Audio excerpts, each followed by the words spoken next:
Hi, I'm Ethan. That was kind of like a crackly hi. I was like, hi. Hi, I'm Ethan. I'm the college essay guy. And if we've not met before, bonjour, bonsoir, I should say, because it's almost evening here. I'm going to riff for just like 1 minute and then we're going to get started because I love starting on time. If you feel like introducing yourself in the chat box, you may. You can just say hello, maybe say where you're from. I'm always interested in like where folks are logging in from. One thing that you'll need for this session is you'll need either a sheet of paper and a pen, or you'll need like somewhere to type stuff because I'm going to have you writing some stuff and getting active. So, hello everyone and welcome. So, what you can expect on these three sessions this is the first of three. Today we're going to talk about topic. I'm going to do a mini version of an exercise that I really love to help students brainstorm. We're going to look at like a sample essay, and I'm going to talk to you a little bit about. First, we'll actually look at the sample essay, and I'll give you some sense of like what I think makes that essay awesome, and then we'll go into the exercises so we can start talking about okay, how do we start to generate content. And then I'll introduce structure just like super briefly, but structure will be the main topic for our next session, and you'll get an email reminder before that. And then in the final session, we'll start to talk about, okay, based on your personal statement, like what are the other parts of the application? If you've got questions, feel free to type them in the chat box. My brother Devin is going to be like collecting the questions and like pasting them onto a Google Doc that I'll give you access to in a little bit. If you can't get access to Google Docs for some reason, say you're behind a firewall, don't worry, I'm going to share it on my screen like this. This is not actually a Google Doc. This is my Prezi. So, how to write an amazing personal statement. And that's kind of what we're talking about. I mean, that's my hope for you guys is that what you end up doing is actually amazing. And one of my first favorite exercises for getting into this is this question. If you really knew me, so I'm going to ask for a little participation here. I'm going to ask for you to actually finish this sentence in the chat box. And I'll go first. So if you really knew me, so don't type it yet. Don't type it yet. If you really knew me, you would know. And what I'm actually trying to do is like, I'm actually trying to reveal something that would be, I mean, there are a couple ways to go with this. Like I could just do something kind of like silly or clever just to get noticed, but that's not really what I'm about here. What I'm trying to do is to get to know you guys on a deeper level. And I want to let you get to know me on a deeper level. So if you really knew me, you would know that, and I'm trying to pause to come up with something original, something that I haven't said before. If you really knew me, you would know that like at my heart of hearts, like I am an artist and a creator. And I'm pausing and I'm asking myself, so what? So what? So there was a little part of me that when I started to get more into college essays, I was like, oh no, the artist in me is dying. But I've found that there are so many ways that I can be creative and help, more importantly, like help other students be creative. So what? So that actually, I realized, I'm sharing this with you, like there was a part of me that like loved to write poems and loved to do acting, which I still do a little bit, but it's more important to me to like help students realize their potential. And like when I started to tap into that part of me, I realized, oh, that's actually a higher value for me than like the, being an actor or other parts of that. So what? I think that's why I love to do this stuff, be a college essay guy, more than like my old desire, which was to be an actor. So that's my mini version of it. So if I really knew you, what would I know about you? And when you run out of something to say, like you could write the first part and then ask yourself, so what? So if you really knew me, write something and then go dot, dot, dot, and then give me a so what. Go ahead and do this in your chat box now.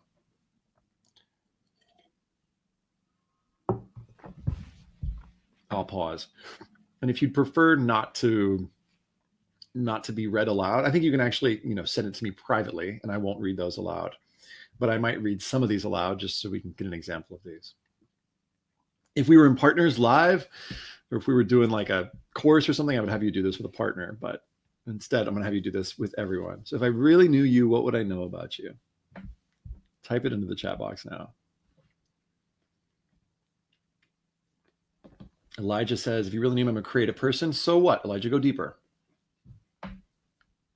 One of the interesting ways to go with this is to think about sort of a conflict or a challenge. That's one way to like allow yourself to be known. So if you really knew me, you would also know that like because I love what I do, I struggle with work-life balance because I spend a lot of time working. So one of the things that I've had to do is get better at work-life boundaries, like cut it off at a certain time so that I spend lots of good time with my wife and daughter. So in fact, yesterday I went to Disneyland with my daughter all day. I took the day off, and I feel really proud of that because we had a great time. Cool. Dua says, I'm an honest and creative person. Great. Give me the so what. See if you can take it deeper. Mary says, I'm a determined person. So what? Keep going. If you really knew me, I want to go into sports medicine. I'm passionate about sports. Manav, good. Take it deeper. Somebody give me a so what. So if you knew me, you would know this. So what? What tacks onto that drives it deeper? If you can, see if you can get down to your values. So you heard me talk about some people are starting with their values, but what would be something that would be even more vulnerable to reveal? Perhaps it's a challenge, something that you're challenged by, like my work-life balance is something that I'm challenged by, or the conflict of I thought I was going to be like, some part of me was dying when I decided to be college essay guy, and like I'm giving up the poetic spirit, but I'm actually finding that I can express my poetic spirit through this work. You know, the classical music allows me to express my emotions. Great, Alyssa. So what? Take it deeper. Ooh, Koinui, I love it. If you knew me, the beach is my home. So what? If you really knew me, you'd know that I'm fascinated by stories, the books. Great, keep going. Music connects with me on all levels. If you really know me, you know I'm a massive procrastinator. Sarah, great, take that deeper. So what? Now, the reason I'm asking you guys to do this is that I feel like a great personal statement has two parts, essentially. You've got the show, which is like, here's the thing I want to show you about me, the thing that reveals some kind of quality. But then the so what is how the reader knows that you're a critical thinker. And I think it's essential to not just be a great storyteller to show cool images or qualities, but to then say something interesting or smart about it. And I'll give you some examples in just a few minutes in the essay. But it's something that I want to just kind of plant a seed of, because I think that if you really knew me can move you potentially towards vulnerability. And then the so what can take us toward the place of like, okay, what can I critically say about that? All right. So if you really knew me, here are some facts you'd know about me. You know that I went to Northwestern University, studied performance studies there in theater. And then I got a master's in acting from UC Irvine. I mentioned that. I got a couple counseling certificates, one in kind of like therapeutic counseling and one in, college counseling, helping students apply to college. And I've spent more than 12 years, doing this, like helping students with their personal statements. It's totally my passion. I spent other time doing other things. Like in between, I would go I took some time off to drive a truck, and I did some SAT prep teaching. But I came back to this. This felt like a nice confluence of like different things that I love, different values that are really important to me. I'm certified in Myers-Briggs and in hypnotherapy, but don't worry, you will not be hypnotized during this lesson, I don't think. And I wrote this book on college essays, and it's the number one book on Amazon. And my grandmother is so proud that it's the number one college essay book. And I've got an amazing daughter that I mentioned. And this is the daughter that I went to Disneyland with yesterday. And she rode, what's it called? A Soarin' over the world for the first time. It's like incredible. If you've ever been to Disney World or Disneyland, go on Soarin'. It's amazing. What is the purpose of the personal statement? What do you think? I'm going to ask y'all. What do you think? You can type in the chat box. What do you feel like is the purpose of the personal statement? I've kind of given some hints of what I think it is, but what's your take on it? Feel free to type it in. And I love the if you really knew me's that are coming through right now. I won't stop until a project is absolutely perfect. When things don't work, I get creative and just make things up. Beautiful. Jennifer says to reveal yourself to admissions officers. Totally. To let people know about us. To introduce yourself. Yep. What is the difference between the personal statement, though, and like other parts of the application say? Great, Mariana, you've answered my question. To let the admissions officers you're in more than just test scores and a transcript. Yeah, to get to know us on a personal level. Personal lever. Totally. To stand out. Yes, love it, Martin. How do you do that? That's the question, right? To me, if I had to put it in a phrase, the purpose of the personal statement is to demonstrate to college admissions officers that you will make valuable contributions on the college campus and beyond. So if somebody ever asks you, like, what is it about? You're trying to show them that you are going to bring awesome stuff to college and beyond. Okay. Another purpose of the personal statement is for some readers, can you write? Can this person write? Is this person interesting and going to contribute valuable things to our campus? And can this person follow directions? So some, 3 basic things. What's the difference, though, between a boring essay and one that stands out? What do you think? What's a boring essay? What makes a boring essay boring? And what makes a standout essay stand out? Thoughts on this? Type in the chat box. I love, Parker, what you said. One of the few opportunities to have the college know you on a personal level. Passion, says Claire. Well, I've seen boring essays that have a lot of passion, actually. In fact, I just read one earlier today. There was so much passion, but I was like, meh. Hannah says, talks about unique aspects of your life. Totally. Genuine. I like that. Charged words. Ethos. Nice. And varying syntax. Nihal. I like that. A boring essay would just say what they thought the college wants to hear. Totally. Boring essay will make people lose their interest. That's how you know it's boring, right? It's boring when there's no hook or something new and interesting. Yep. Oh, Marissa's been on my other course or my other webinar. She's got the answer. Here we go. I won't spend long on this slide because some of you know what I'm going to say. But I think a boring essay chooses a common topic, like basketball, makes common connections, like basketball has taught me hard work, discipline, and perseverance, and common language. And teamwork is essential for success, right? That's kind of like a boring because it's common, common, and common. Now, I don't think you shouldn't write a basketball essay. Like if that's your jam, so to speak, because you jam in basketball, never mind. But if you're trying to stand out, I think it can be better to have an uncommon topic when possible, to make uncommon connections, and I'll give you a tool for doing that in just a few minutes, and to use uncommon language. Okay, what do I mean by that? Well, an uncommon topic might be something like a student that I worked with once, like wrote about cupcakes. How many college essays have you read about cupcakes? Another student that I worked with wrote about the scrapbook of her life. That's like an uncommon topic. A lot of students don't write about scrapbooking. What are some common topics? People often wonder: the mission trip essay, sports essays, musical instruments, a lot of times related to extracurricular activities, right? Uncommon connections are when you say something about the thing that you're writing about that we didn't expect you to say. So let's say you are writing about basketball. If you're saying hard work, discipline, and perseverance, I'm asleep already.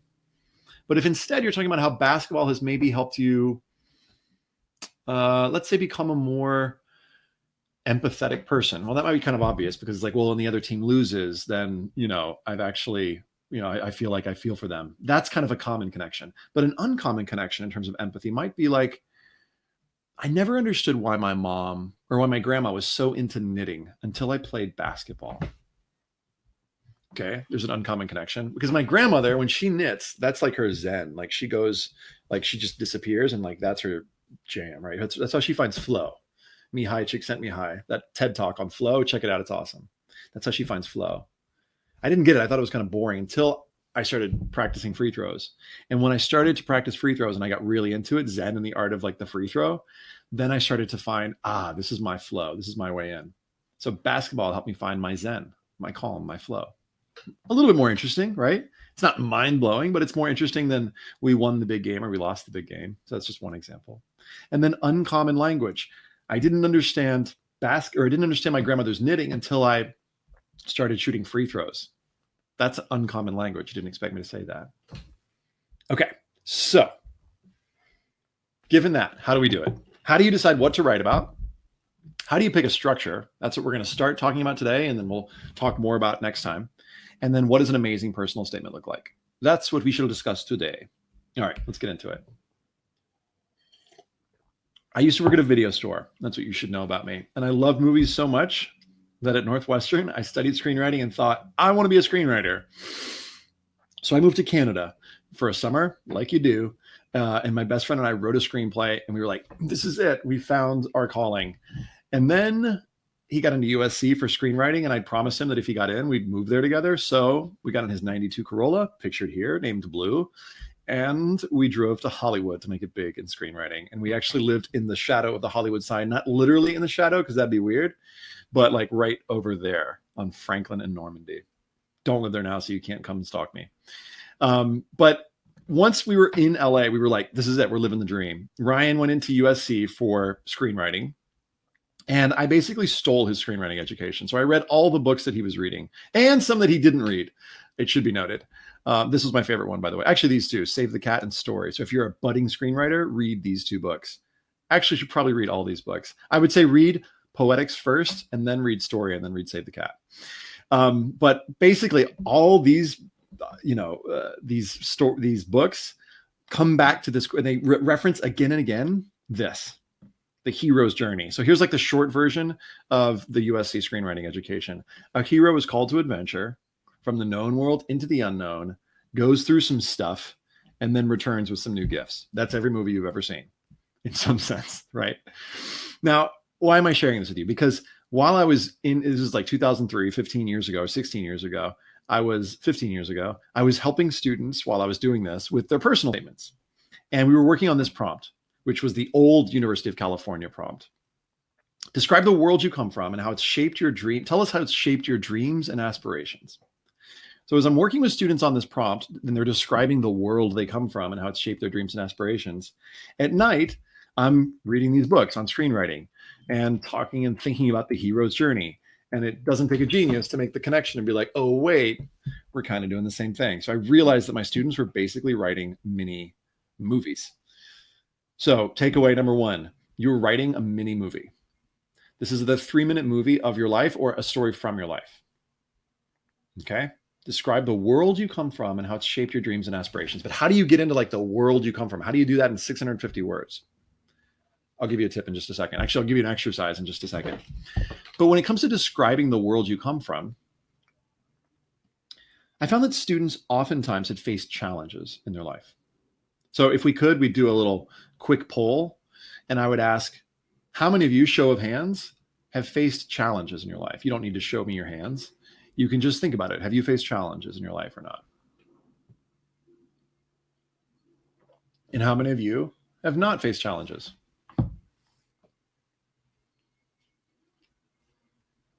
Okay, cool. That to me is connected to your world, because I think that the way that you talk about your world might be different based on whether or not you face challenges. Now, I want to make this point that just because you face challenges doesn't mean that you definitely have to write your essay about them.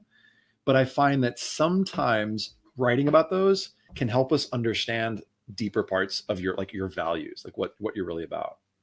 Okay, so let's put it on the board as a possibility. But there are other students in terms of dreams and aspirations who have a really clear sense of like their dream, their goal, their vision for their future, their purpose. How many of you would say, I have a vision for my future. I know what my dreams and aspirations are? Raise your hand. You don't need to literally raise your hand, or you can. And how many of you would say, I don't really know what I want to be or do in the future? If I were 17, I probably would have said I do know, but it was like an actor.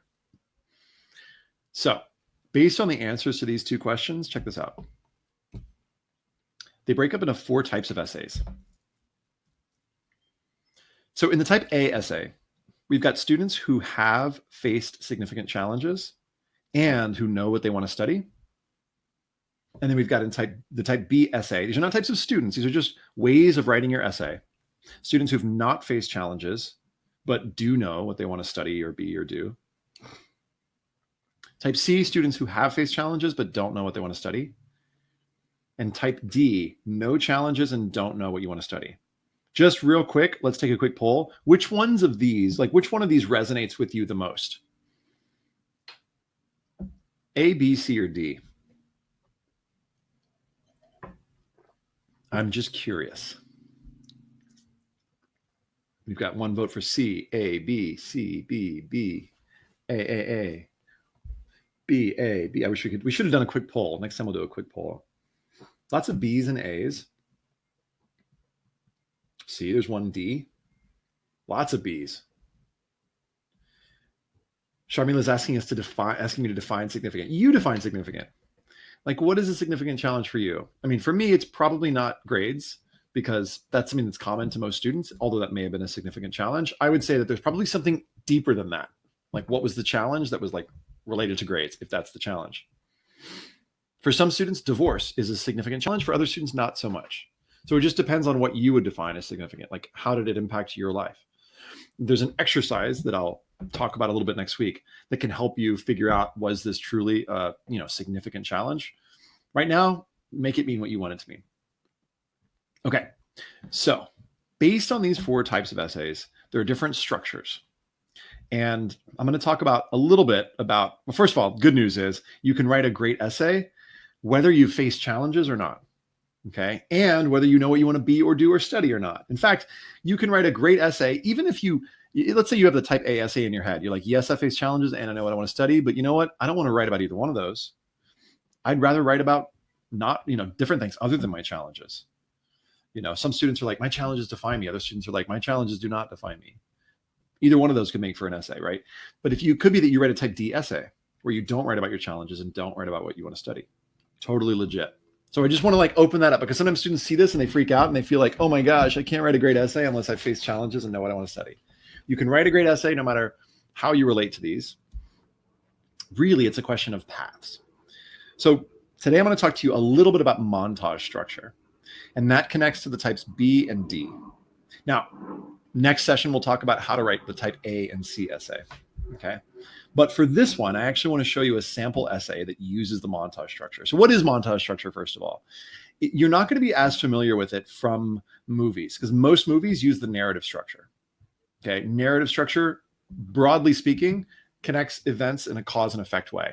Whereas montage structure jumps around in space and time, and they kind of connect all the things thematically. By thematically, I mean, for example, these movies that you see here, Baraka is about, the word Baraka means the spirit that connects all things. And so the theme of this movie, and as you watch the movie, you see, oh, there's kind of a spirit through this movie that's connecting all these things. Whereas Samsara is a movie about the cycle of life.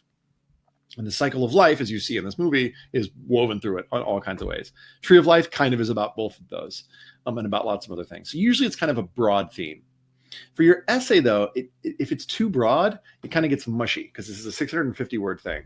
So there are many different kinds of what you need is a focusing lens. And by focusing lens, I mean you need to give us a way to see all of your stuff.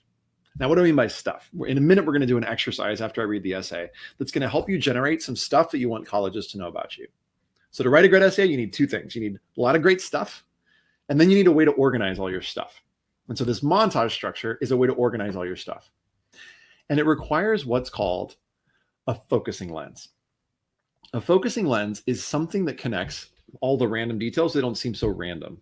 So for example, one student that I worked with, I mentioned, had all of these cool details. She was loved hanging out with her friends and loved, giving gifts to her family members, creating and cooking for her family members. She also, what were some of the things she had? She loved to travel. There were all these different cool qualities. And she's like, how do they all connect? That's what I'm trying to figure out. And I was like, I don't know, you tell me. And then she was like, I got it. Cupcakes. This is the cupcake student I mentioned.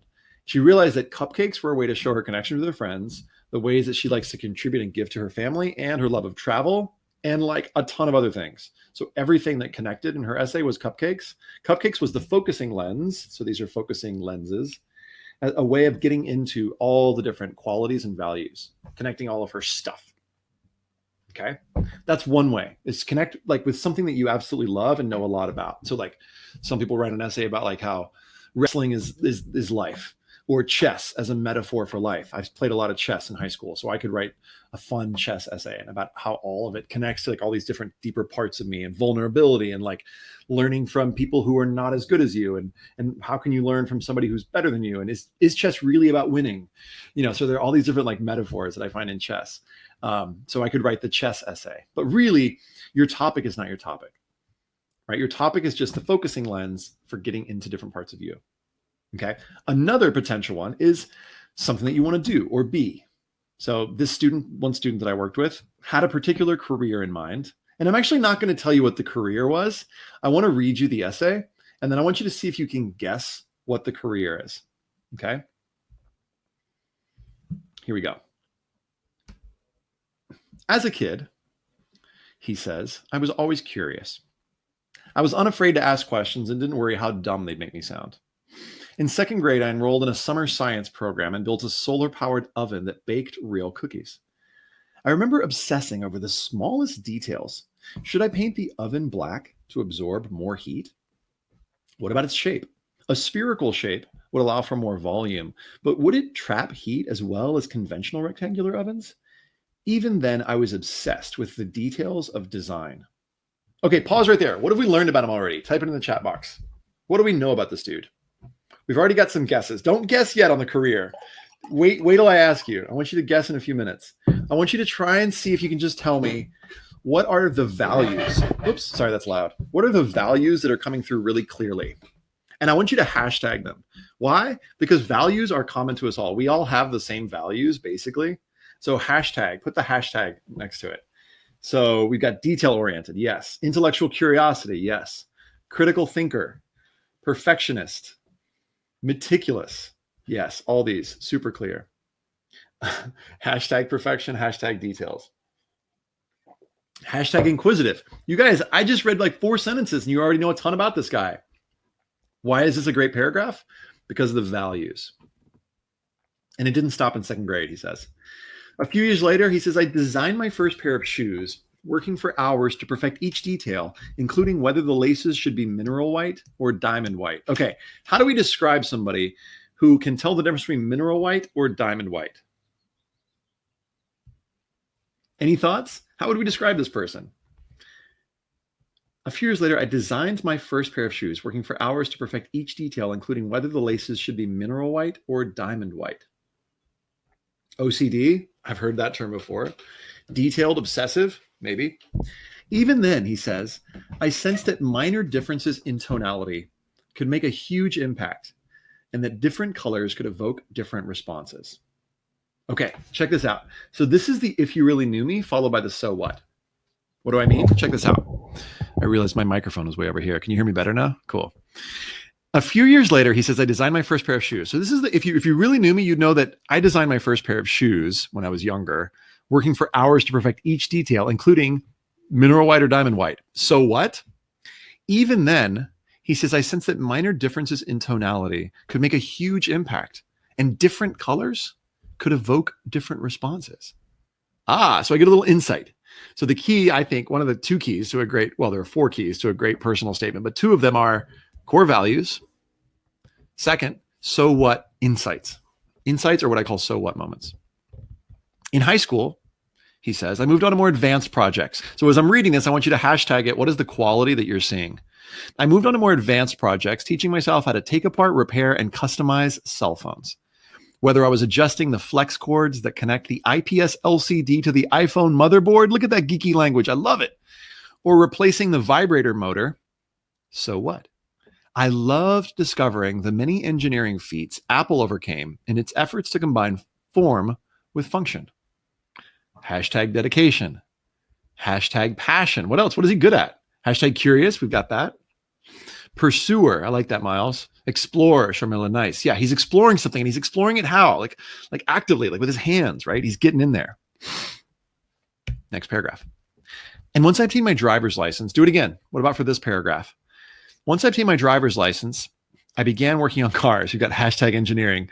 Many nights you'll find me in the garage. Is it that obvious? Replacing standard chrome trim with an elegant piano black finish, or changing the threads on the stitching of the seats to add a personal touch. So what? As I believe, a few small changes can transform a generic product into a personalized work of art, as he just did with his essay. A few small changes, in this case, details, can transform a generic, we'll call it an engineering essay, into a personalized work of art. Hashtag connoisseur, hashtag tinker, hashtag unstoppable, experimental, great. My love of details applies to my schoolwork too. I'm the math geek who marvels at the fundamental theorems of calculus, or who sees beauty in A equals bonus points, if you can tell me what that is. Does anybody know? What is that? Somebody tell me? I'll send you a free book, whoever can say that first. What is that formula? Does anybody know?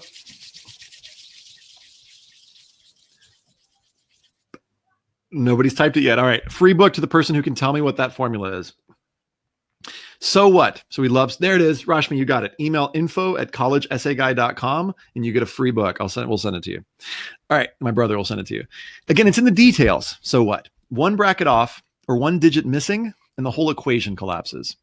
And details are more than details. They can mean the difference between negative and positive infinity, an impossible range of solutions. So he's double so whatted that. So here's why this essay is to me amazing, is that he's not stopping at like, hey, here's this fact about me. He's like taking it to the next level. He's like, so what? Here's the thing you need to know about me based on that, or about the thing that I'm telling you about. Let me tell you why details are important. And then he takes it to the next level and says there can be the difference between negative and positive infinity, an impossible range of solutions. I also love sharing this appreciation with others and have taken it upon myself to personally eradicate mathnamophobic confundosis. What's the quality here? Hashtag it. My calculus teacher's term for extreme fear of math. A small group of other students and I have devoted our after-school time to tutoring our peers in everything from pre-algebra to AP Calc BC. Nice. And I believe my fluency in Hebrew and Farsi, by the way, has helped me connect with some of my school's Israeli and Iranian students. Oh, Sharmila says hashtag pompous. I hear you. But what is the quality here? What is he trying to show? What is he good at? There's nothing better than seeing a student solve a difficult problem without me saying anything. Any thoughts? What is the quality? What is he trying to demonstrate that's important to him? It's kind of obvious. It's kind of in the first sentence, which is not a bad place to put it. And he's giving evidence of this with the calculus thing, right? Helping others. It's kind of obvious, but I figured I'd say it. And the way to make a brag work is, I think, connect your brag, in this case that he speaks Hebrew and Farsi, to that value of helping others, right? Communicating. Yeah, like you said, Martin. Communicating with others. Okay? Helper. Yeah, Ezra, totally. So what does this all add up to? How does this all connect?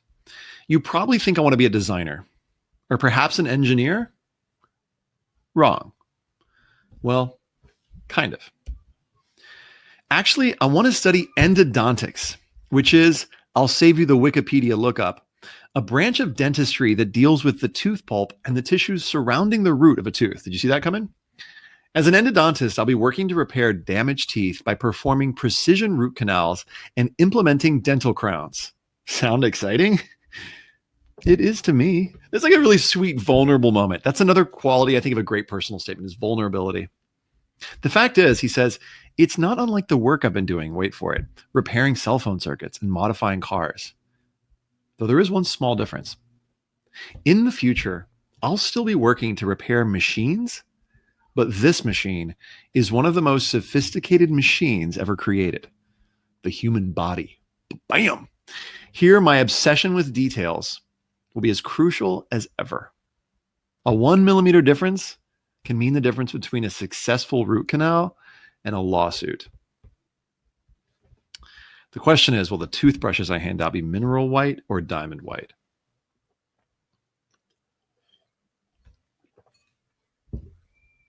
I'm drinking my water for dramatic effect. And I'm pouring more water because I'm dehydrated. Okay, so what do you guys think? Are you into it? Are you sold? Do you like it? Not like it? Sharmila says, awesome ending. That made me laugh. Bomb drops. Yeah, I love this ending too. Here's the key to a great ending. I'm going to spoil it for you. Oh, by the way, Mauricio, you say he's an amazing writer. This is a student who did not identify as a writer. Okay. He came in to work with me and he was like, I have no idea what I want to write about. And I was like, anyway, we brainstormed. I'll talk to you more next week about how to structure your essay and how he got here. I don't have time. Today, we're going to talk about topic, but we'll get more into this essay later. But essentially, the student didn't consider himself a writer, but he was a hard worker, and it took him like 10 drafts to write this. Okay. So if you were sitting on this course thinking like, oh, by the end of this, I'm going to have an essay done. Sorry, it's going to take you several drafts. It is pretty fantastic, Cameron. What I love about this is that the ending is surprising, but inevitable. Surprising, but inevitable. That's the key to a great ending. Surprising in the sense of like, oh, didn't see that coming, but inevitable in the sense of like, I get it. It makes sense. Just like every movie you've ever seen, right? I didn't expect them to end up together, but I kind of did. I just didn't expect them to end up together in that way, right? Think about movies that you love. You knew in some sense that it had to end a certain way, but not quite. It didn't quite end the way you expected. That's the surprising part. Like Infinity War, Elijah, totally. Exactly. Good. I like that. Okay. So we're going to do a mini brainstorm exercise that's going to help you begin to generate your topic. And then I'm going to share with you a little bit more on how to generate your topic and give you some homework. And then I'm going to open it up for Q&A. So we're going to have plenty of time for Q&A. Hannah, was that 650 words? It was. That movie messed me up, says Trinity. Okay. So this is where you need a sheet of paper and a pencil. I'm going to start this exercise with you, but I'm going to actually have you finish this exercise on your own before we get into next week. Okay. So get a pen and paper. If you don't have it, pencil and paper, or somewhere that you can type.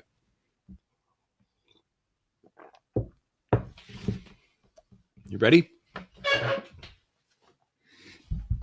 All right. It's called the essence objects exercise. That's my brother Devin saying if you don't have pen and paper, you can open up a Word or Google Doc. He's right. Okay. So for this exercise, all you need is something to write on or with and your beautiful creative brain. All right. So normally I do like a 12 to 15 minute version of this exercise. I'm going to do like a 3 to 4 minute version here just to give you like a taste of it. And then I'm going to talk to you about why this exercise can be useful and why you should totally do this for homework. Okay. So imagine a box. And in this box is a set of essence objects. Now, what do I mean by essence objects? I'm talking about objects that represent deeper qualities, deeper values, deeper parts of who you are. Okay. So in my essence object box, I would put, see these friendship bracelets that I'm wearing? This one's from my wife. We got it on the day we married, which was secretly. And then we went and played skee ball. No one knew we were playing skee ball or getting married. And we each got one of these bracelets for ourselves. So this represents my connection to my wife. This one was given to me by my daughter. We went to Chuck E. Cheese together like 3 weeks ago. And we played skee ball again. And I gave her this pink bracelet thinking that it would be so cool. And she's like, I don't want it, Daddy. She gave it back to me. And I was sad at first. And then I was like, no, wait, I can wear it on my wrist and it'll represent you. And I'll carry you with me for all times. So those are essence objects, my 2 friendship bracelets. I would put in my essence object box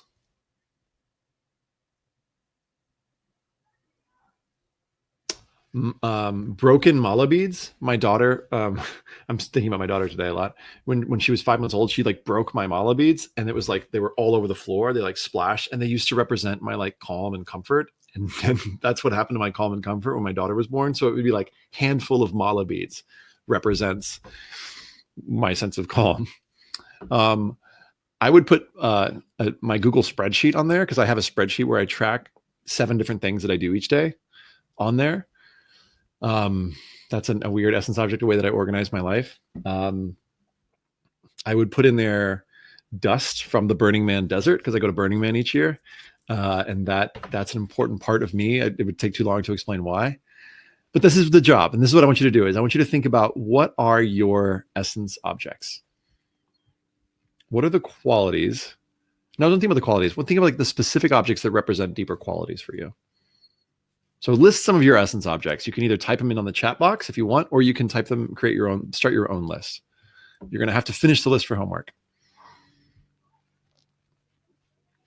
Dylan asks, what is the definition of essence? It's something that represents just a deeper part of who you are. Like I would put barbecue sauce on there because I just love barbecue sauce. I had it yesterday at Disneyland.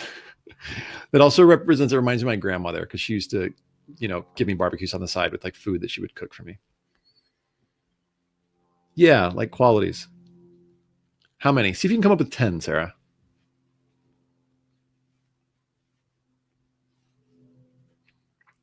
I'll just give you some questions to be thinking about. What's a piece of music that feels like, and that's not an object, I know, but that represents an important essence for who you are. A book is great. What's a book, Megan? What's your desert island book? In fact, the book that if you were stranded on a desert island, you would take with you. Sheet music. Love it. Yeah. For me, I would put a blank sheet of paper because it represents potential to me. It represents my love of writing too. Miles says his saxophone. Cool. Choir folder. Great. What else? My first guitar. Oh, cool that you've had multiple guitars. Lots of music stuff. What's an object that makes you feel safe or that reminds you of home?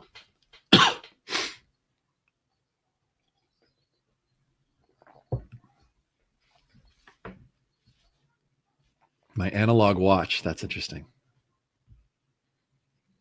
Dried cherry blossoms. Wow.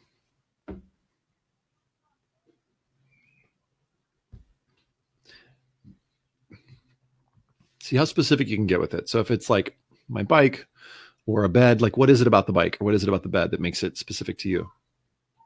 Just a couple details can usually get it. The smell of grass. I love it, Dylan. A smell is great. I know that's not technically an object, but it's something that's like representative of something else. Cool. Uphill, my Bible. Fuels my curiosity concerning the afterlife. Great. Now start to add, as you're typing these in, what does the object represent to you? Car keys. So for you, Marissa, what do the car keys represent? Fish masala. I love it. Yeah. What is a food that reminds you of your family?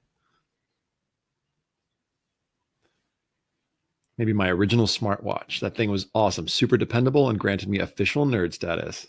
Are you dependable, Cameron? I'm just curious. I don't know you, but I'm curious what you're projecting into that. Like, is dependability something that's important to you? A French baguette that reminds me of my family. Can it be my mom?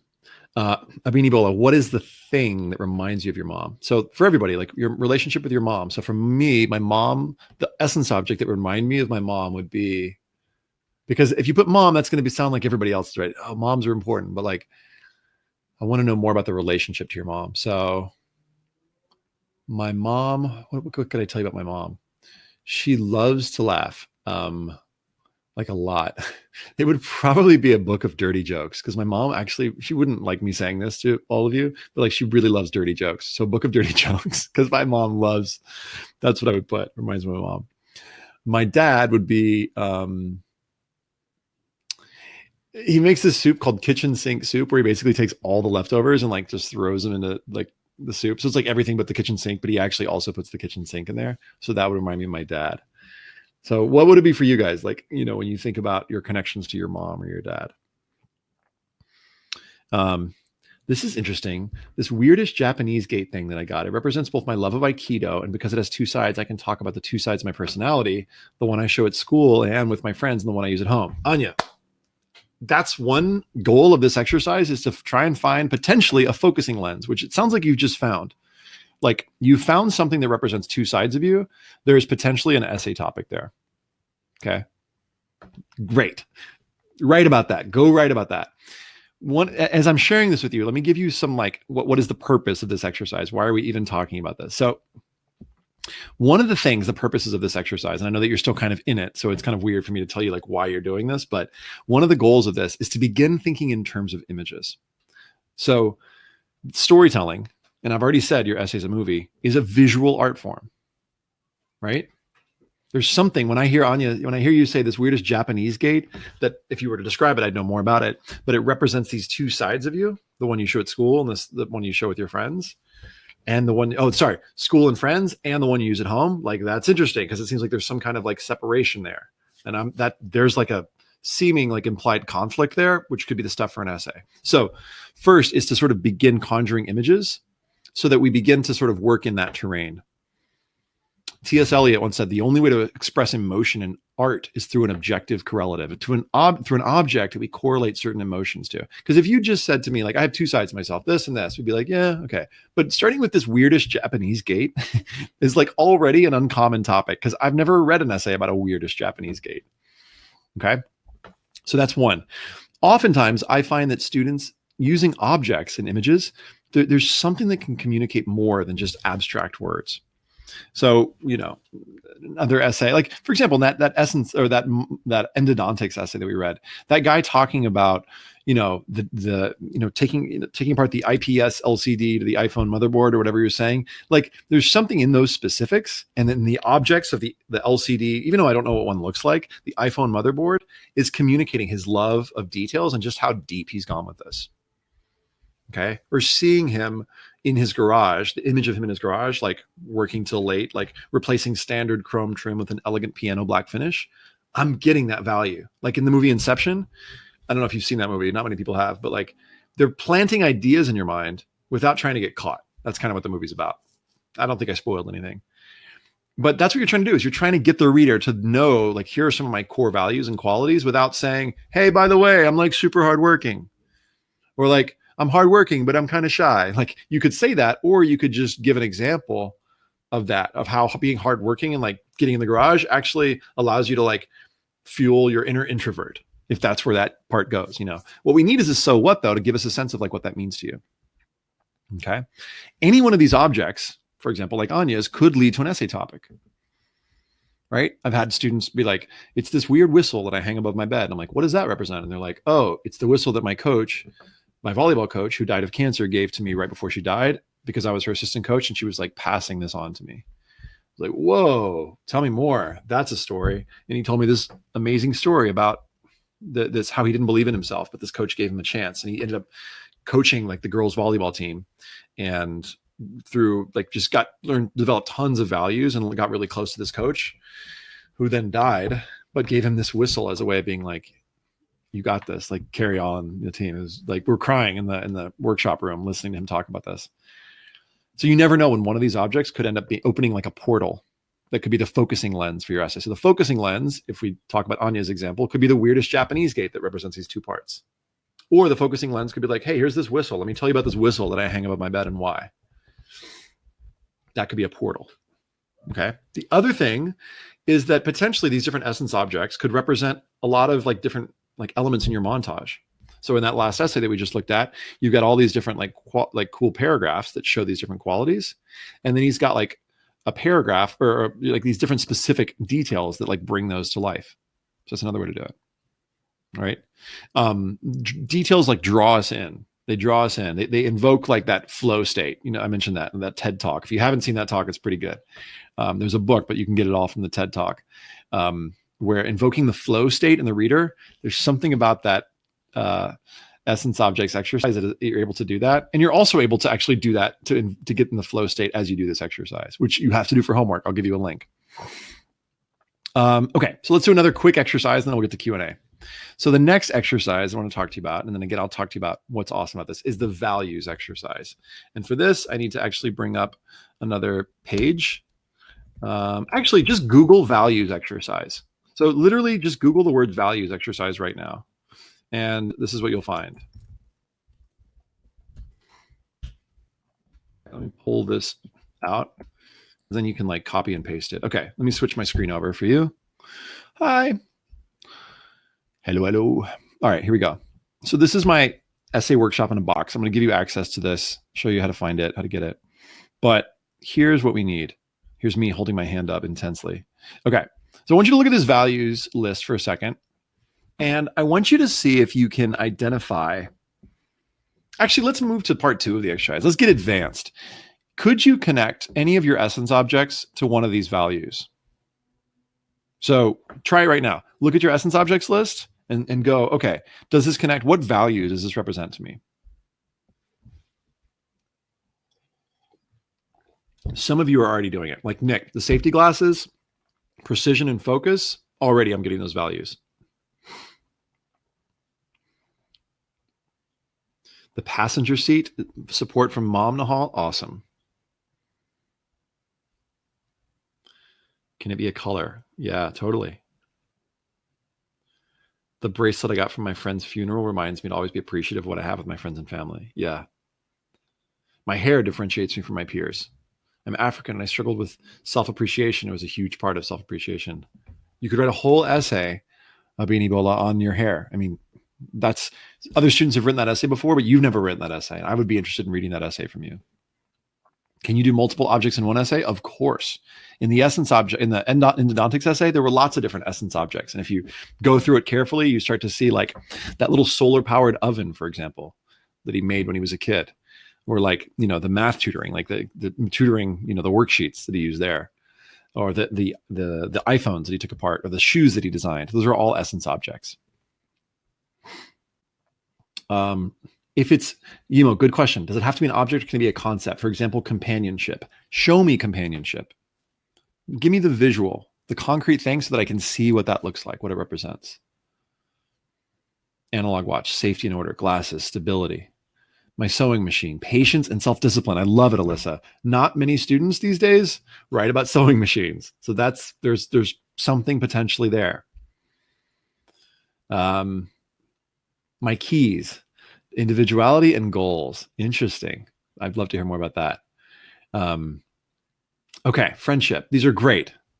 So the point of this, and there's another exercise that this is connected to, but it's about figuring out, okay, which of these core values do I want to potentially show in my essay? Could I use the essence objects exercise to show this? So this values exercise, which as you'll see on this page, and I'll paste the link in here so you have it. I'll just type it into the chat box. Is basically, there are a few different purposes for this. So one is to just get to know yourself better. Like you pick top 10 values, and then you pick your top 5, top 3, and then number 1. And it takes you like 5 minutes to do this. But part of it is like to get to know like what's important to me. What do I want to show, right? Who am I and what do I want to show? Okay. There are other values of this exercise is next we'll talk about, when we talk about structure, we'll get into the different types of essays a little bit, and I'll talk to you about how you can use values to help connect the stuff. But again, what I said, what you need for this essay and what you're starting to generate is a list of stuff, like different qualities or different essences that you might want to discuss. So it could be, for example, I'm just going to go through this. So Yimo has mentioned many, like your endeavors to become better and explore math. Multiple people accompany me through everything. Totally. So it could be, Yimo, that your focusing lens is math, but the people who've supported you along the journey and what you've learned. You could do a paragraph on each one, on how each person has shaped you. If you do that, make sure that the essay is about you and your values from this list, not about those people. Okay. And like I said, we'll talk more about structure this week, but it could be, you know, that's a pretty cool topic, math and the people who have shaped me. In the longer version of this exercise, which you'll find by clicking back on this video here, there's like a little video that you can walk through, and it'll give you like a longer version of the essence objects exercise. So what I want you to do, actually, I'll give you the homework in just a minute. Some other important things of the values exercise is like, I feel like this is a great way to get to know your superpowers. What? Yeah, totally. My superpower, your superpowers. So some of my superpowers are actually, let's just list them on you in the chat box. What are your superpowers? Look at this list. Some of my superpowers involve, let's see, listening. I think listening is a superpower. Beauty. I have a deep appreciation of beauty, and I'm able to see it in lots of things and lots of people. Communication. I'm good at saying what I'm thinking. And putting complex thoughts into like simple phrases. That's another superpower I have. Part of the essence objects exercise, when you watch the video, will be like, can you put your superpowers into these objects? Hungry 24/7. I love it, Swati. Sensitivity. Sharmila, what represents sensitivity? So we're playing this game of going back and forth between like the quality or the superpower or the concept and like the concrete thing. Leadership, social change, courage. Great. If you feel it, balancing activities, that's an awesome one on you. That's one that I haven't yet managed to master. So with the values, they start to give us ideas of like, oh, these are our superpowers, things that we might want to show to a particular college. Okay. So your homework, actually, let me just give you your homework. Your homework, and we'll send this out via email, is to do the essence objects and values exercise and to generate a huge pile of stuff. And by stuff, I mean ideas, qualities, essences that you'd like to communicate to a college, and then to come up with 3 potential focusing lenses. By focusing lens, I mean something that's going to connect everything. So we have one example from Anya of like, hey, this essence object represents like, this gate represents like the 2 sides of me. So clearly we could write an essay on like this one side of me and like this other side of me, and like how these go or do not go. So that essay might start with like a problem or a challenge of like, for a long time they didn't go, but then through a series of experiences, now they do go better. Or Yimo had this idea of like how math and the people who have like engaged with me based on math could be, that could be the focusing lens for, an entire essay. There could be a paragraph on each one. I'm just going to scan through some ideas and I'm going to give you guys other examples of focusing lenses, because your homework, again, essence objects and values exercise, which you'll find on this link. And then, because this is like a short guide doing your personal statement. And then based on that, come up with 3 focusing lenses, 3 things that could connect all of your stuff. Next time, we're going to talk about how to connect all your stuff. Let's see. My saxophone. So that's tough to do. I'm just looking at Miles because you mentioned the sax. It can be tough to talk about like music is life, because it's a little bit harder to see music. If you can make your essence object or your focusing lens visual, that can be really nice. Like scrapbooks, visual. Journals aren't a bad idea. Somebody talking about like, here's a journal of my life and different, excerpts from it, different images, different moments. I think you guys get the idea, but I want to give you a couple more examples. Sewing machine. Sewing is a nice metaphor, Alyssa, for lots of different things. Patience, self-discipline, and probably like half a dozen more things that you can come up with together, the things that you metaphorically sew together, right? So that's a cool potential focusing lens. This is what we're looking for, okay? That's your homework. We've got like 5 minutes left, so let's open it up for Q&A.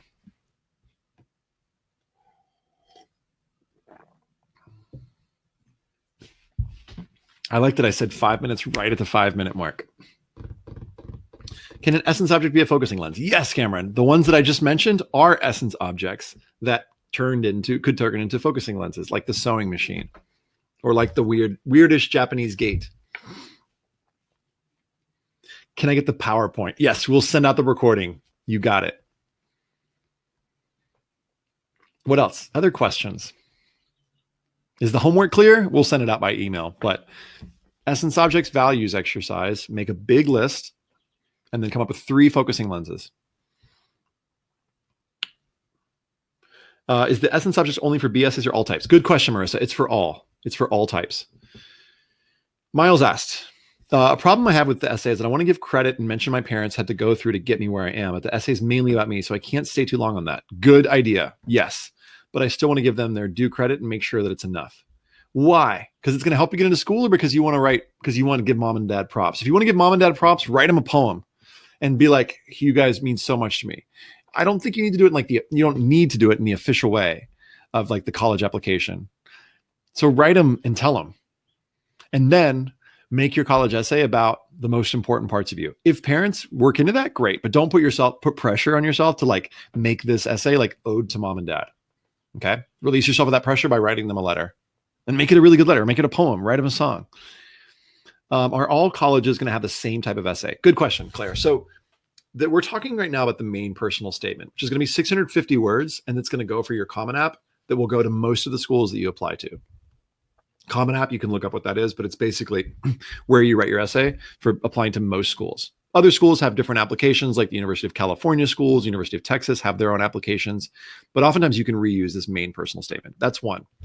But, and we'll talk about this in week 3, different schools have different prompts. Like some schools ask you like, why do you want to attend this college? Or what's an extracurricular activity you spend a lot of time doing? Or tell us about, where's Waldo really? Like that's a University of Chicago prompt. Where is Waldo really? So different schools have different prompts. I'm going to talk to you in week 3 about all the different supplemental essays and how you can begin to brainstorm and think about those. Okay. Is the value similar to the focusing lens? Manav, I find that values don't often work great for focusing lens. Like if you just pick like curiosity as a focusing lens, it kind of gets general. So I would try to pick something more specific, like a sewing machine. Hint, hint, Alyssa. You don't need to write about it. I'm just messing.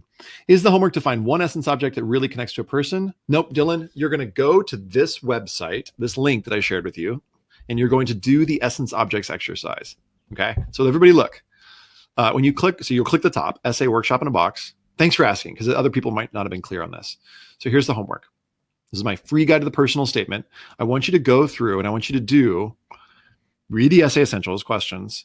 And then I want you to do the essence objects exercise and the values exercise. Okay.